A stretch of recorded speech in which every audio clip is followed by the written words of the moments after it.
It stands on a hill above Hamilton Harbor, and it is watching. Dundurn Castle rises from Burlington Heights in white limestone and red brick. 45 rooms, a neoclassical portico, symmetrical wings, spreading from a central block that commands the escarpment above the lake, with the specific confidence of a building designed to be seen from a distance, and to make the viewer understand, from that distance, exactly what kind of man built it. The grounds run down from the castle's south face toward the water in terraced gardens. The harbor below is gray-blue in autumn. The escarpment behind rises to the Niagara Peninsula in one direction and to the Ontario Plain in the other. The hill was chosen because it controlled everything visible from it. Dundurn Castle is a museum now. It opens its doors to school groups and wedding parties and the steady stream of visitors who come to see how a powerful man of the 1830s arranged his domestic life. The docents wear period costume. The kitchen is stocked with reproduction Victorian provisions. The formal rooms on the ground floor are furnished to the standard of the 1850s, when the castle was at its height, when the man who built it was one of the most powerful figures in colonial Canada. His name is on everything here. His portrait hangs above the mantel in the drawing room. His achievements are listed on the plaques at the entrance. His grave at Christ's Church Cathedral describes him, in the language carved into the stone, as a distinguished statesman. But, on April 12, 1838, 4 years after this castle was completed, in the same year its owner accepted his knighthood, 2 men were hanged in Toronto for the crime of believing that the system McNab defended was worth fighting against. Samuel Lount was a blacksmith and a farmer, 46 years old, father of 9 children. Peter Matthews was a farmer, 51. They had joined William Lyon Mackenzie's rebellion against the oligarchy that controlled Upper Canada, the same oligarchy whose political machinery McNab commanded, whose military forces he led, and whose rewards he collected in the form of the limestone walls that still surround his portrait. This is not just the story of a castle. This is the story of what happens when the victors write the plaques. If the histories that power prefers to leave unread are the ones that hold your attention, you're welcome to subscribe and stay with me. To understand Dundurn Castle, you must first understand the world that produced it, and the specific logic that made its construction not just possible, but inevitable. Upper Canada in the 1820s and 1830s was a colony in the grip of what its critics called the Family Compact, a small, interlocking network of loyalist families, Anglican clergy, and professional men who controlled the legislative council, the judiciary, the land grant system, and the major commercial appointments of the province. It was not a conspiracy in the dramatic sense. It was something more durable than a conspiracy. It was a social order that had been built with British support after the American Revolution, staffed by the families of men who had remained loyal to the crown. When loyalty meant giving up everything south of the border, and then rewarded for that loyalty with land, with appointments, and with the specific authority that comes from being trusted by the imperial power in a colony that the imperial power cannot administer directly. Allan Napier, McNab, was born on February 19th, 1798, in the town of Newark, now Niagara-on-the-Lake, the son of Allan McNab, a half-pay officer who had come to Upper Canada after the American Revolution as part of the Loyalist wave that the Family Compact would eventually crystallize. The McNab family had land grants and military connections and the specific social capital of Loyalist descent. They did not have money. Allan Sr. struggled. The family moved repeatedly. The boy who would one day build the grandest private house in Hamilton grew up understanding, in a way that shaped everything that followed, that there were 2 kinds of people in Upper Canada: those who had consolidated their position and those who had not yet found a way to do so. He joined the militia. He served in the War of 1812 as a teenager, in engagements along the Niagara frontier. He read law. He was called to the bar in 1826. He entered politics, elected to the Legislative Assembly of Upper Canada in 1830. representing the riding of Wentworth, representing the hill above Hamilton Harbor, where he had already begun planning what he intended to build. He founded the law firm. He invested in land. He invested in the emerging commercial infrastructure of a province whose waterways and railways were becoming the arteries of wealth. He married Mary Stuart in 1821.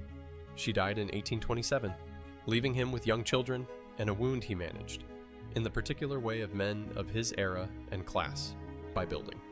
He remarried in 1831. He kept building. He founded the Hamilton branch of the Bank of Upper Canada.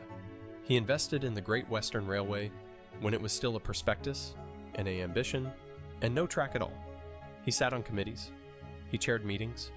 He accumulated the specific kind of influence that, in the Upper Canada of the 1830s, was inseparable from the specific kind of political position he was simultaneously cultivating. He received his knighthood for services to the crown in the suppression of the 1837 rebellion.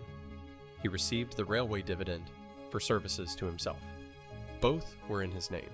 Both remain there. But before the knighthood and before the railway profits, there was the building. And before the politics and the corruption and the moral arithmetic of Upper Canadian power, there was a man on a hill above a harbor who had decided that permanence was the only adequate response to instability, and who had begun, with whatever combination of ambition and grief and the specific restlessness of a man who had lost a wife and was building back toward something, to imagine what permanence would look like in limestone and brick. Construction of Dundurn Castle began in 1832 on the strategic hill above Hamilton Harbor that McNab had purchased for the purpose, Burlington Heights, the same elevated position where British and Canadian forces had encamped during the War of 1812, the same ground that controlled the sightlines to the lake and the western approaches to the province. The choice of site was not incidental. McNab was a military man and a political man, and both modes of thinking said the same thing about the hill: control the high ground. He engaged the architect to produce a design in the Regency style, the neoclassical vocabulary of the early Victorian era, rational and symmetrical, and carefully distinguished from the Gothic revival that would come to dominate the decade after. The central block rose 2 stories, its facade symmetrical, its entrance marked by a weed portico supported by Doric columns that were, in the morning light from the harbor, very nearly white. The wings extended on either side, slightly lower, their roof lines stepping down in the deliberate rhythm of a building that wants to be read as inevitable, as if it had always been here and had simply waited for someone to build it. The entrance hall runs the full depth of the central block, 30 feet from the front door to the staircase at the rear. The floor is original black and white marble, cold in winter, beautiful in any season, the specific kind of floor that makes sound carry in a way that reminds everyone standing on it that they are inside something designed to be imposing. The staircase rises from the hall's rear in a single straight flight, its mahogany handrail following the curve of the wall, arriving on the upper landing in a space lit by a half-moon window that, on a clear morning in October, catches the light from the east and distributes it along the walls in a way that no amount of deliberate design fully explains. The drawing room occupies the west wing of the ground floor. It was the room where McNab received, where the political life of the colony came to his table, where the railway directors and the government men and the military officers sat in chairs that McNab had imported from England and ate food from plates that McNab had ordered from France, in a room whose proportions communicated, to anyone who understood the vocabulary of space, exactly the degree of consequence McNab attributed to himself. Dundurn had 45 rooms in total. The formal rooms occupied the front and center of the ground floor. The service spaces, the kitchen, the scullery, the wine cellar, the servants' quarters, were arranged in the rear and below, accessible through passages that kept the working operations of the household invisible from the formal spaces. The people who cooked the food and cleaned the floors and maintained the horses and laundered the linens were, by design, absent from the spaces where McNab entertained. The basement kitchen is a large room, stone-walled, with a massive iron range along one wall and a central preparation table worn smooth by decades of use. It is the hardest working room in the castle. It was occupied through the years of Dundurn's domestic peak by a staff of servants who were largely Irish, immigrants who had arrived in Hamilton in the waves of post-famine migration that brought desperate people to any port that would receive them, who had found work in McNab's household because McNab's household needed people willing to work for what the household was willing to pay. Their names are not in the formal record. The library occupies the east side of the ground floor, its shelves lined with the kind of collection that a man of McNab's era and station was expected to maintain: law volumes, military history, the political philosophy of the Tory tradition, a few novels that suggest someone in the household read for something other than professional necessity. The room smells, still, of old paper and the particular cedar of the shelves. McNab spent his evenings here in the 1840s and 1850s, when the political season was over and the railway correspondence had been answered and the house was quiet. He sat in a chair by the window overlooking the harbor. The light from the water in summer evenings reached the library window in long horizontal bands. He could see from that window the town of Hamilton below him, the town whose commercial life he had done as much as any single man to shape, whose port his railway would eventually reach, whose inhabitants included men he had broken and men he had made, and a great many ordinary people who had simply learned to navigate the world he controlled. What he could not see from that window was the hill south of the city, where the road to Toronto ran, where in the spring of 1838, 2 men had been walked to a scaffold. The library had no window in that direction. For 20 years, Dundurn Castle was the political and social center of the Gore district, and what happened inside it at its peak was, within its own frame, genuinely magnificent. The dinner parties McNab hosted were legendary by the standards of colonial Upper Canada. The table in the formal dining room, a room that stretches nearly the full width of the castle's central block, could seat 24. On the nights when McNab assembled his full guest list, it seated more. The sideboards held silver plate imported from England. The wine came from McNab's cellar, which he had stocked on his European travels, with a seriousness that his railway accounts and his political correspondence suggest was one of his most consistent pleasures. The guests who came to those dinners were the infrastructure of colonial power. Governors General attended. Lord Elgin visited Dundurn in 1847 and described the property in a letter preserved at the National Archives as the finest private house in Upper Canada and the most agreeable establishment I have yet encountered in the province. Military officers came, railway directors came. The judges whose circuit took them through Hamilton stopped. The clergy whose political influence ran through the compact's structure came. In September of 1849, the Prince of Wales, the future Edward VII, then 8 years old, was brought to Dundurn as part of a vice-regal tour of the province. The castle was prepared with the specific intensity that McNab reserved for occasions that would be remembered. The formal rooms were decorated with arrangements of late summer flowers from the gardens. The kitchens had been working since before dawn. McNab stood in his entrance hall in full dress uniform, the uniform of a knight, a colonel of militia, a man who had been at the center of everything important that had happened in this province for 2 decades, and received a child who would one day be king. It was the height of everything McNab had built toward, but the height was built on a structure that was already cracking. The railway investments that had funded the grandeur of Dundurn's peak years were also, by the late 1840s, beginning to generate the specific kind of debt that arises when a man of significant ambition and political confidence invests money he does not yet have in enterprises, whose returns are always approximately 2 years further away than the most recent projection suggested. McNab had borrowed against railway shares. He had borrowed against land. He had borrowed against the future income of a political career that was, by the early 1850s, approaching its own limits. The family compact, whose logic had structured his rise, was losing its grip on the province. Responsible government had arrived in 1848. The colonial order that had rewarded men like McNab for being who they were was reorienting itself around the popular vote. McNab adapted.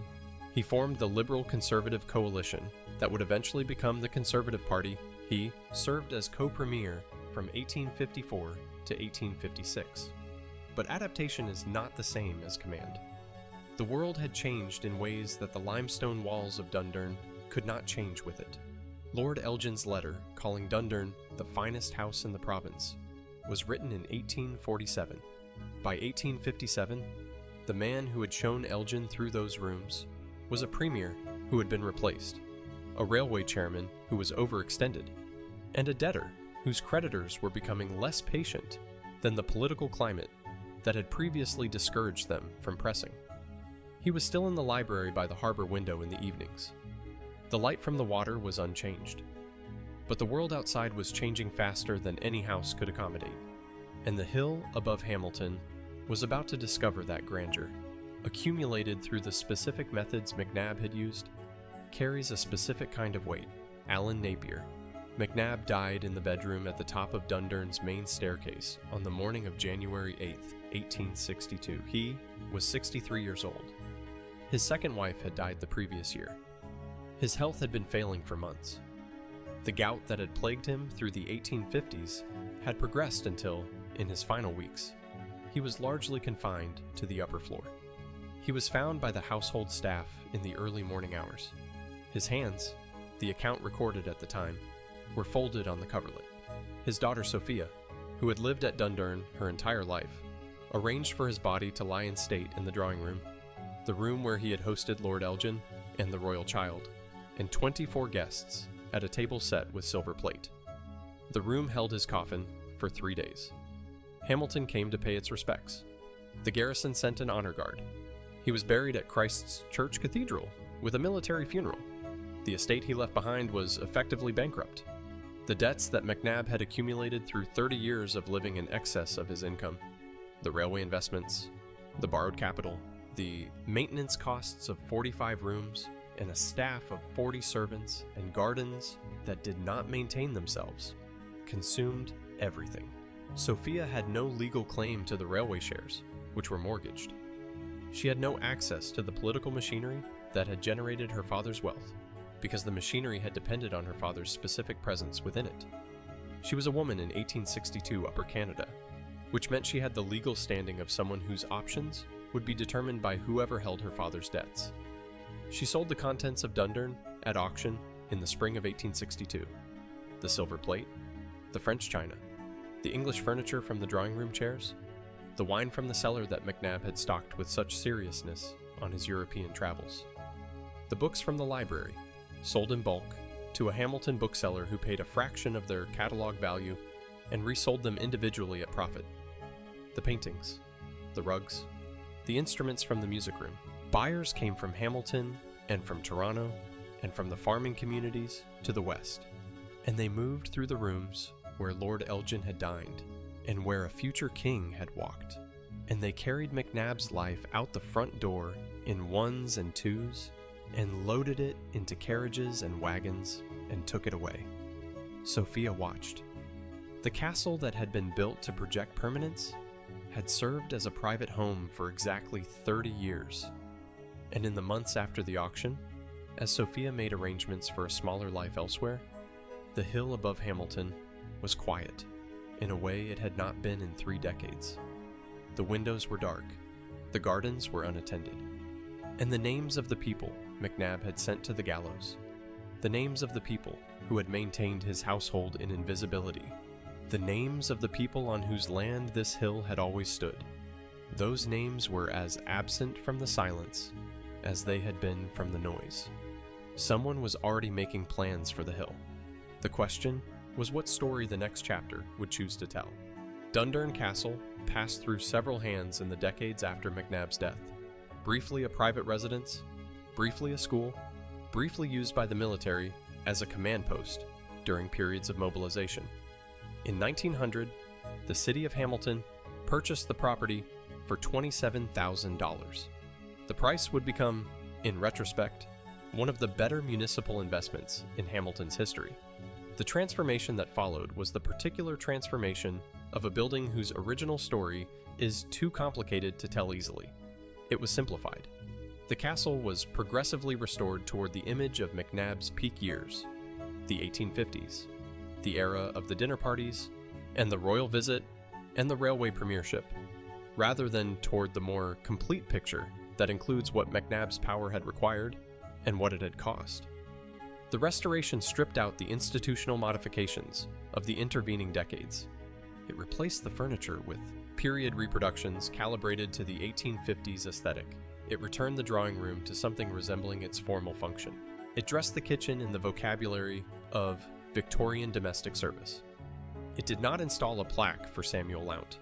It did not install an acknowledgement of the Haudenosaunee and Mississauga peoples, whose territory the Burlington Heights had been, before a loyalist son decided the view from the top was his. It did not create any interpretive material about the Irish servants, who had staffed the castle through its peak years, whose labor had produced the grandeur the restoration was attempting to reproduce, and whose names the formal record had never considered worth preserving. Two things survived the restoration that the original construction had embedded in the building's fabric: the marble floor of the entrance hall, cold and beautiful and unchanged, and the view from McNab's library window, unchanged in every particular except that the harbor below is different, and the town it serves is different, and the province it belongs to has been different since 1867. The building stands. The view stands. The name on the plaque at the entrance stands. And the men who walked to the gallows in April of 1838 do not stand anywhere on this property. To understand what Dundurn Castle truly represents, you must first understand the man who built it in full, not the man on the plaque, but the man whose specific decisions produce the specific consequences that the plaque does not mention. McNab's biography, as presented at Dundurn, runs approximately as follows. Born in Newark, served in the War of 1812, became a lawyer and politician, built Dundurn, served as premier, was knighted, died. The gaps in that summary are the story. By 1836, McNab was not simply a prominent lawyer and politician. He was the single most aggressive enforcer of the family compact's authority in the Gore district. When William Lyon Mackenzie began organizing the reform movement that would culminate in the 1837 rebellion, McNab was the man the colonial government looked to respond. He was, by every professional credential and military appointment available to him, the obvious choice. He had been trained at the bar. He had served in the militia since his teens. He had the specific combination of legal authority and military command that the suppression of a rebellion required. He was energetic. He was completely certain that he was right. He served as president of the Constitutional Society of Upper Canada, the body organized specifically to counter Mackenzie's reform movement through legal and extra-legal means. He organized loyalist militia in the Gore district. When Mackenzie raised his standard at Montgomery's Tavern in December of 1837, it was McNab who marched from Hamilton at the head of a force of loyalist militia to assist in the government response. The rebellion was suppressed in a day. McNab's militia arrived in time to assist in the aftermath, rather than the engagement itself. He received his knighthood regardless. But the suppression of the rebellion at Montgomery's Tavern was not the end of McNab's role. In the final days of December 1837, a group of American sympathizers with Mackenzie's rebellion had occupied Navy Island in the Niagara River, a small island in Canadian waters, used as a staging point from which an American steamboat called the Caroline was running supplies and reinforcements across from the American shore. McNab was in command of the Canadian forces in the Niagara district. He decided that the Caroline had to be stopped. On the night of December 29, 1837, a force of Canadian Loyalist militia operating on McNab's direct authorization crossed the Niagara River into American territory, boarded the Caroline while it was docked at Schlosser Landing on the American shore, killed an American citizen named Amos Durfee, set the ship on fire, and sent it drifting toward Niagara Falls. Amos Durfee was 28 years old. He was not a rebel. He was sleeping on shore when the raid began. He was killed in American territory by forces under McNab's command. The Caroline burned. It broke apart before it reached the falls. The international incident that followed, Britain and the United States came closer to war over the Caroline affair than over almost any other incident of the pre-Civil War era, was the direct consequence of McNab's decision. McNab received his knighthood 4 months later. Amos Durfee was buried in Lewiston, New York. His death is not mentioned at Dundurn. The theory McNab operated by, the internal logic that made each of these decisions feel not just defensible, but necessary, was not complex, and understanding it is more disturbing than dismissing it as the cruelty of a simpler era. McNab believed, with the specific certainty of a man who had been told since birth that his loyalty had earned him the right to defend what he was loyal to, that the colonial order he represented was civilization itself, not a version of civilization, not a particular arrangement of social power, civilization. The alternative to it was not reform, it was chaos. The men who contested the family compact were not reformers with legitimate grievances. They were people who did not understand what they were threatening to destroy. This logic did not require McNab to be a monster. It required him to be something more durable than a monster. It required him to be a man who was genuinely convinced that what he was doing was necessary, and who existed inside a system that confirmed that conviction at every step by rewarding him for it. He burned the Caroline. He received a knighthood. What else was he supposed to conclude? The political system that gave McNab permission to act without meaningful restraint was not a secret. It was the explicit structure of colonial governance in Upper Canada, a structure that the British government had designed, the family compact had staffed, and the men of McNab's generation had inherited and administered. The family compact's power rested on 3 pillars. The first was land, the clergy reserves, the crown lands, the loyalty grants to loyalist families, all of it flowing through a system that the compact controlled and that produced wealth for the people within it. The second was patronage, government appointments, judicial positions, militia commissions, banking charters, a web of dispensed favor that made loyalty to the compact's interests identical, from the perspective of the recipient, with professional survival. The third was the law, a judiciary staffed by compact appointees, a legislative council that could veto reform legislation passed by the elected assembly, and a governor who was, in the final analysis, a British official with more sympathy for the established order than for the people contesting it. Within this system, McNab operated not as a rogue actor, but as its ideal product. He was what the system was designed to produce. A man of loyalist descent, legal training, military service, and political skill, who understood that his personal advancement and the maintenance of the existing order were the same project. The railway interests that he would eventually pursue through the mechanism of political office were not an anomaly in this system. They were its logical extension. The compact had always used political position to advance economic interest. McNab was doing what his predecessors had done. He was doing it more transparently and on a larger scale. He was doing it at the moment when the scale had become large enough that reform politicians could point to it specifically and make it legible to people who had previously understood only in general terms that the system worked this way. The specific amounts. McNab's Great Western Railway received a government loan guarantee of £900,000 in 1851, approved by the legislature over which McNab had recently presided as Speaker. The railway's shares, in which McNab held a significant private position, increased substantially in value following the guarantee. The causal relationship between these two facts was never made the subject of a parliamentary inquiry. McNab resigned as Premier in 1856, replaced by his own coalition partner, John A. Macdonald, who had quietly concluded that McNab's particular combination of political liabilities had become more trouble than the coalition could carry. He was made a baronet, promoted, in the terminology of the British honor system, and retired from active political life. He was promoted. He was not prosecuted.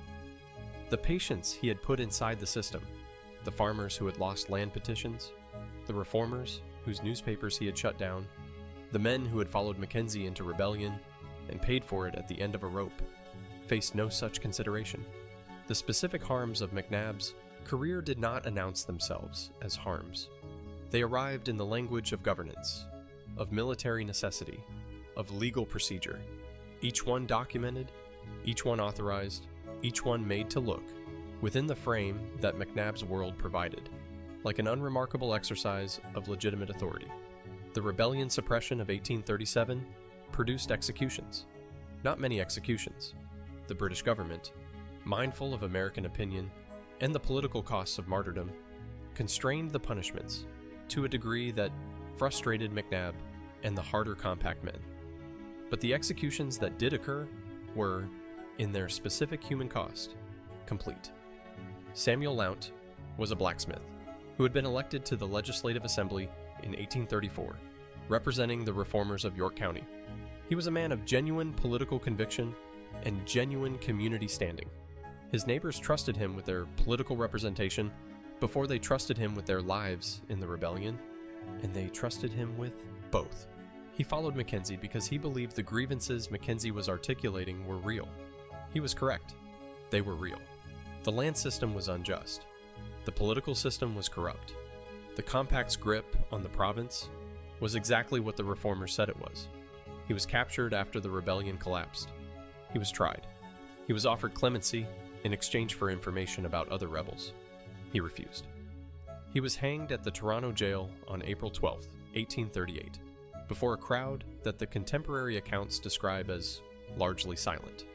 Not the silence of approval, but the silence of a city that understood it was watching something it was not permitted to contest. Peter Matthews, hanged beside him, had farmed in Pickering Township his entire adult life. He had joined the rebellion at Mackenzie's direct request. He, too, refused to purchase his life with the names of his neighbors. Their last words are recorded. Lount's was, "Be of good courage." McNab was at dinner, the Caroline. Affair produced the death of Amos Durfee on American soil, a diplomatic crisis that consumed British and American diplomatic resources for years, and a precedent of Canadian military action in American territory that the two governments spent decades managing the consequences of. McNab received the knighthood. Durfee received a grave. The land on which Dundurn Castle stands had been Haudenosaunee and Mississauga territory for centuries before the Loyalist migrations that McNab's family was part of. The Burlington Heights were a place of strategic significance to the Haudenosaunee, the same strategic significance that made the British and then the Canadian military value them, and that made McNab value them when he chose his building site. The land had passed through treaty processes that were, by the standards of the treaties themselves, frequently violated and routinely disadvantageous to the nations whose title was being extinguished. McNab did not participate in the treaty process directly. He did participate in the political system that administered it, that staffed the offices responsible for Indigenous affairs, and that consistently resolved the tension between colonial land hunger and treaty obligation in favor of colonial land hunger. He built his castle on the high ground. The Haudenosaunee built elsewhere, because the political machinery in which McNab was a central component had made building elsewhere the only option, and the Irish servants. Patrick Quinn arrived in Hamilton in 1847, the year of the worst famine mortality in Ireland, on a ship from Cork. He was 22 years old. He found work in McNab's household as a footman. He worked in the formal rooms of Dundurn Castle, carried coal, served at dinner, maintained the entrance hall and the drawing room and the corridors between them for 11 years. He lived in the servants' quarters in the basement of the castle's north wing, in a room shared with two other male servants, smaller than the wine cellar, colder in winter, with a single small window that looked at the foundation of the wall rather than at the harbor. He earned 12 shillings a month. The room was provided, and the food was provided, and the uniform was provided, and the 12 shillings was what remained after those provisions were accounted for. He sent what he could to Cork. Whether anything arrived is not recorded, because Patrick Quinn's correspondence is not in the historical record, because Patrick Quinn is not in the historical record in any form that includes his correspondence. He appears in the 1851 census, listed as a servant at the McNab household, age 26, Irish-born, Roman Catholic. He appears in the 1861 census, listed at a different Hamilton address, occupation laborer. He appears nowhere at Dundurn today, but numbers, even devastating numbers, can become abstract. So let us remember three names. Samuel Lount was 46 years old in the spring of 1838 when he was brought to the scaffold at the Toronto jail.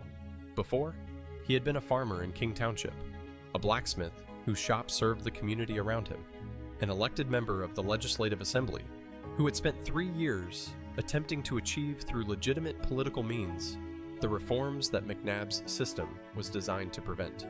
He had 9 children. He had built his farm with his hands. He had been trusted by enough of his neighbors to win election to the assembly of a province where the franchise was already restricted to property holders, which meant the men who trusted him with their votes were men who had something to lose. During, the rebellion failed in a day. Lount was captured, tried before a jury in a province whose judicial system was staffed by compact appointees, and convicted of high treason. The trial lasted less than 2 days. He was offered commutation in exchange for naming other participants in the conspiracy. He refused. He said, in the account preserved by his lawyer, that he would not purchase his life with the suffering of men who had trusted him.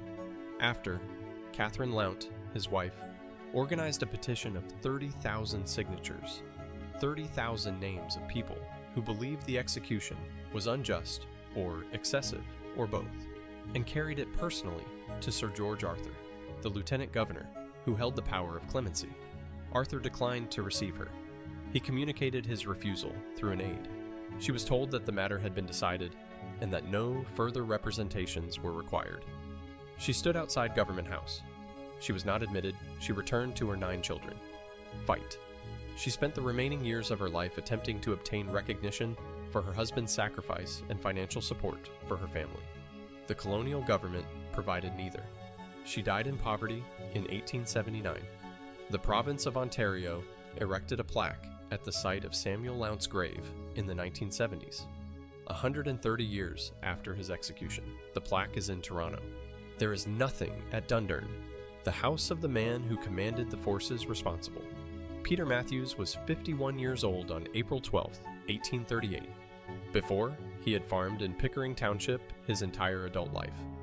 He was described by his contemporaries as a quiet man, reliable, not given to speeches or to political theory.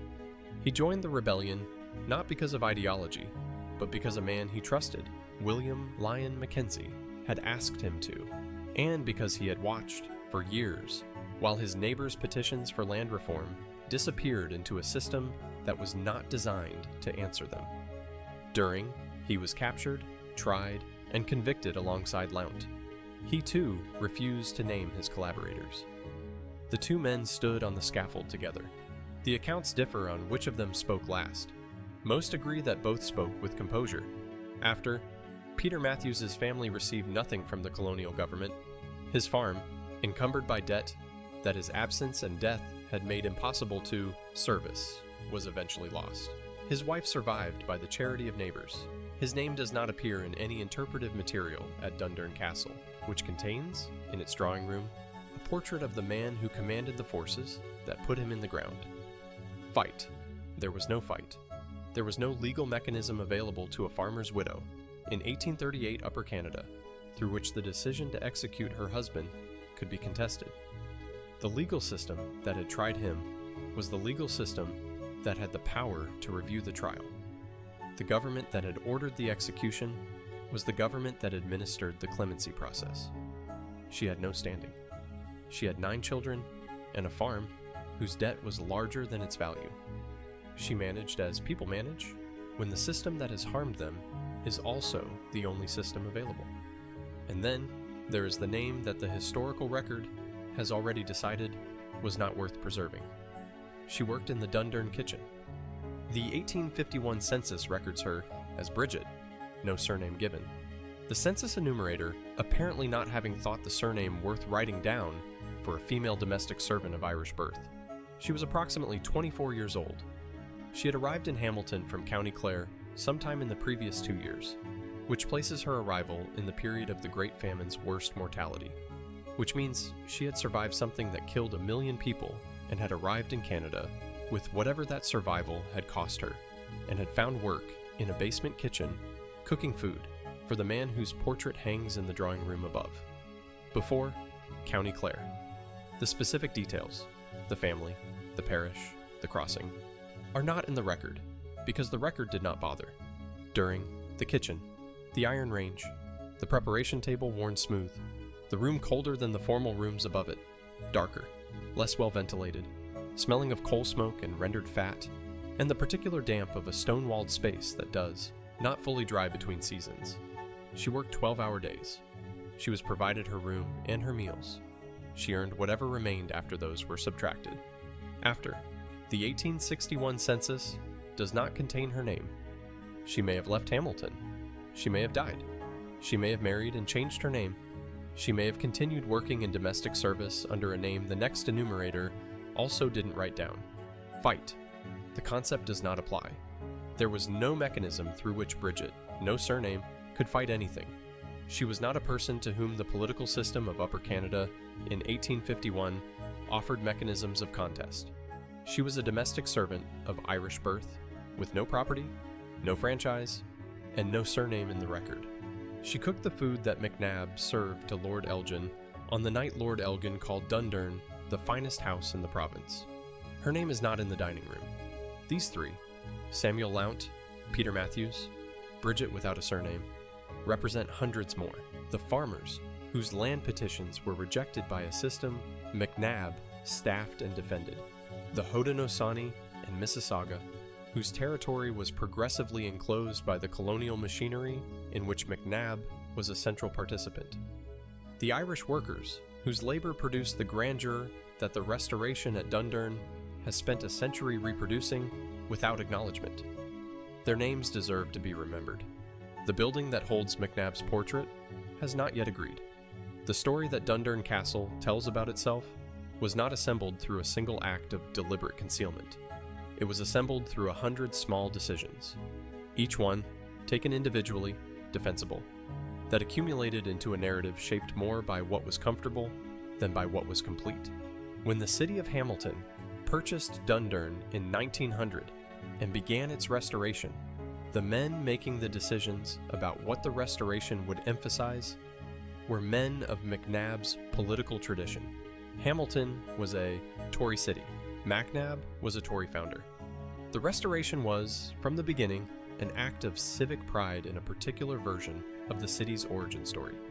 The version in which the compact was civilization, and the rebels were a disruption, and the man on the hill was a great man, because the men on the hill in 1900 said he was. No one gave an order to remove Samuel Lount from the narrative. No one classified a report. There was no Dundurn equivalent of the 1973 CYA file destruction. No dramatic moment of deliberate erasure that could serve as the hinge of a conspiracy. There was simply a restoration committee that decided which story was worth telling, and a city that funded the telling of it, and a century of interpretive materials that built on each other in the specific way that institutional narratives build. Each generation of docents trained by the generation before them, each new placard echoing the language of the placard it replaced, the story becoming more polished and more partial simultaneously. The accountability gap is this: no individual made a choice to dishonor Samuel Lount. The institutional culture that produced his absence made thousands of small choices to honor Allan McNab. The aggregate of those choices is the same result. McNab's portrait hangs in the drawing room. His grave calls him distinguished. Lount's grave in Toronto has a provincial plaque erected 130 years after his death. Catherine Lount has no plaque. Peter Matthews has no plaque. Bridget from County Clare has no plaque, because no one wrote down her last name. The men who made the specific decisions that produced those absences received no consequences for those decisions, because the decisions were not recognized as decisions. They were recognized as restoration. They were recognized as heritage. They were funded as civic pride. The distinction between those framings and the one this video is offering, is not a matter of perspective. It is a matter of whose names are in the record and whose are not. The truth about Dundurn's buried history has emerged not through any official process of acknowledgement, but through the slow accumulation of academic research, indigenous land claim processes, and the specific persistence of people whose family histories intersect with the stories the castle does not tell. In 1992, the Royal Commission on Aboriginal Peoples produced a broad assessment of land claim processes across Canada that included analysis of the treaty processes affecting the Burlington Heights and the surrounding area. The analysis documented specific instances in which the treaty processes governing the transfer of Haudenosaunee and Mississauga territorial rights had been conducted under conditions that, reviewed against the Crown's own treaty obligations, were legally inadequate. The Commission's recommendations included formal acknowledgement of those inadequacies and the establishment of a comprehensive land claims process. The City of Hamilton's heritage materials for Dundurn Castle do not currently include any reference to the Commission's findings as they apply to the Burlington Heights. In 1999, Dundurn began incorporating interpretive materials about the servant population of the castle, a significant development, the first systematic attempt in the site's management history to acknowledge the labor that had maintained the grandeur it was presenting. The materials describe the domestic service structure of the 1850s, the Irish origins of much of the servant population, the hierarchy of roles within the household. They do not name Patrick Quinn, they do not name Bridget. They note, in general terms, that many servants were Irish immigrants who had come to Canada during or after the famine. General terms are not names. In 2018, the Ontario Legislature passed a private member's bill formally acknowledging the historical significance of Samuel Lount and Peter Matthews and their roles in the Upper Canada Rebellion. The acknowledgement was welcomed by historians and by the descendants of the men involved. The Dundurn Castle Heritage Site was not part of that acknowledgement. The castle's interpretation materials were not updated in response to it. McNab's portrait remains in the drawing room without any contextual note about his role in the events the legislature had just formally acknowledged as significant. In 2022, a group of Hamilton historians submitted a formal proposal to the city, requesting that Dundurn Castle's interpretation plan be updated to include substantive acknowledgement of Samuel Lount's execution, the Caroline Affair, McNab's railway conflicts of interest, and the indigenous territorial history of the Burlington Heights. The proposal is described in the city's heritage file as under review. The logic that made Dundurn possible, the specific intellectual and political architecture that allowed a man to execute farmers, burn ships, take land, and corrupt institutions, and be rewarded with a knighthood and a castle and a grave that calls him distinguished, did not end with McNab's death in 1862. It traveled. It became the organizing principle of Canadian Confederation's first decade, in which the railway corruption that McNab had pioneered was expanded to a national scale in the Pacific Scandal of 1873, in which John A. Macdonald, the man who had quietly replaced McNab as coalition leader, accepted campaign funds from the same railway interests he was simultaneously directing with government contracts. The Pacific Scandal brought down Macdonald's government. He was returned to power 5 years later. He built the CPR. He is on the $50 bill. The logic traveled into the residential school system, administered by the same colonial government whose political culture McNab had shaped, which separated Indigenous children from their families for a century in the name of civilization. The logic traveled into the railway labor practices that built the transcontinental lines on the bodies of Chinese workers who were paid less than their white counterparts and then excluded from citizenship by the same government that had used them. The logic traveled into every subsequent instance of Canadian institutional power that decided, in the quiet accounting of its own interests, that the people it was responsible to were less important than the continuity of the arrangement it benefited from. This is not an indictment of Canada. It is a description of a pattern. The pattern is not unique to Canada. It is not unique to the 19th century. It is the specific pattern of an institution that is accountable only to itself, that has the power to name what it did as necessary and to name the people it did it to as unfortunate. McNab named what he did as service to the crown. The crown gave him a knighthood. Samuel Lount named what he did as service to his neighbors. His neighbors named him worthy of 30,000 signatures. The knighthood is on the plaque. The signatures are in the archive. Dundurn Castle still stands at 610 York Boulevard in Hamilton, Ontario, at the top of Burlington Heights above Hamilton Harbor. The castle is open to visitors. The grounds are maintained by the City of Hamilton. The gardens terracing down from the south face of the building are planted seasonally. The view from the upper terrace takes in the harbor, the bay, and on a clear day, the blue edge of Lake Ontario beyond. Step inside the portico, the same Doric columns that McNab imported the vocabulary for from the neoclassical tradition, and you will find the entrance hall. The black and white marble floor is original. It is still cold in October. It still carries sound in the way that floors designed to be imposing carry sound. The drawing room is furnished to the 1850s standard. McNab's portrait hangs above the mantel. His expression in the portrait is the expression of a man who has arranged things to his satisfaction. The library is accessible, its shelves reproduced in the style of the originals. The window overlooking the harbor still faces the direction McNab faced on his evenings here.